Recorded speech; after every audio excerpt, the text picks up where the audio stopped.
இந்த ஸ்தூல தேகத்தில் இருந்து, அதாவது இந்த பூத உடலில் இருந்து சூக்கும தேகம் பிரிந்து செல்வதை பாடரக் என்னும் ஆங்கிலேயர் படம் பிடித்து காட்டியிருக்கிறார். முதல்ல ஸ்தூல சரீரம் அல்லது பூத உடல், இதுவே நாம் பார்க்கும் இறைச்சி, எலும்பு, இரத்தம், தோல் கொண்ட பூத உடல். அடுத்து இரண்டாவது நாம் பார்ப்பது சூக்கும சரீரம்.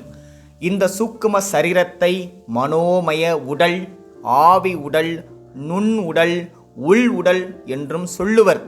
இது நினைவு, சிந்தனை, ஆசை, காமம், கோபம், பசி, தாகம், அறிவு போன்ற மன செயல்களின் இருப்பிடமாக இருக்கும். இந்த சூக்கும சரீரம் மரணத்தால் அழியாது என்பதை நாம் தெரிந்து கொள்ள வேண்டும்.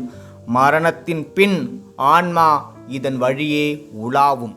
இந்த சூக்கும சரீரம் வெளிவந்ததை ஒரு நிகழ்கால நிஜத்துடன், ஒரு வரலாற்று ஆதார சரித்திரத்துடன் பார்ப்போம்.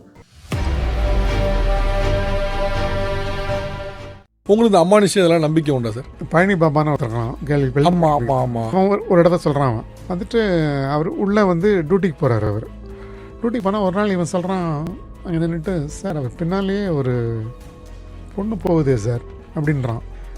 நாங்கள் டியூட்டி எனக்கு, அவன் என்கிட்ட சொல்கிறான் அவர் பின்னாலே ஒரு பொண்ணு போகுது சார், நிறைய மல்லிகைப்பூலாம் வச்சுட்டு.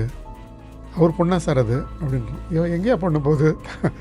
அவர் மட்டும் தானே போகிறாரு. இல்லை சார் பொண்ணு போகுது. எனக்கு அது ரொம்ப ஆச்சரியமாகவே இருந்துச்சு. அது என்னடா இவன் இப்படி சொல்கிறான் இவன் அப்படின்னு சொல்லிட்டு. அப்புறம் தான் கொஞ்சம் விசாரிக்கும் போது தான் தெரிஞ்சது அவருடைய பொண்ணு இது மாதிரி சூசைட் பண்ணிக்கிச்சு, அது இறந்து போச்சு. அது உங்களுக்கு தெரியும்? எனக்கு தெரியவே தெரியாது. இவன் சொன்னதுக்கு அப்புறம் தான் எனக்கே தெரியுது. நாம் மூன்றாவதாக பார்ப்பது குணசரீரம். இந்த குணசரீரம் 3 குணங்களால் இயங்குகிறது: சத்துவம், ராஜசம், தாமசம். அடுத்து நாம் நான்காவதாக பார்ப்பது கஞ்சுக சரீரம். இது மாயா ஆடையில் மறைந்த உடல். நாம் பார்ப்பது காரண சரீரம். ஐந்தாவதாக பார்ப்பது காரண சரீரம்.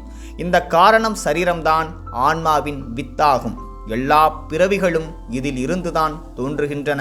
எப்படி ஃபுட்பால், வாலிபால் போன்றவற்றில் மேலே இறுக்கமான ரப்பர், அதன் உள்ளே லேசான ரப்பர், அதன் உள்ளே காற்று இருக்கிறதோ, அப்படிதான் இந்த பூத உடலினுள் உள்ளே சூக்கும சரீரம் உள்ளது.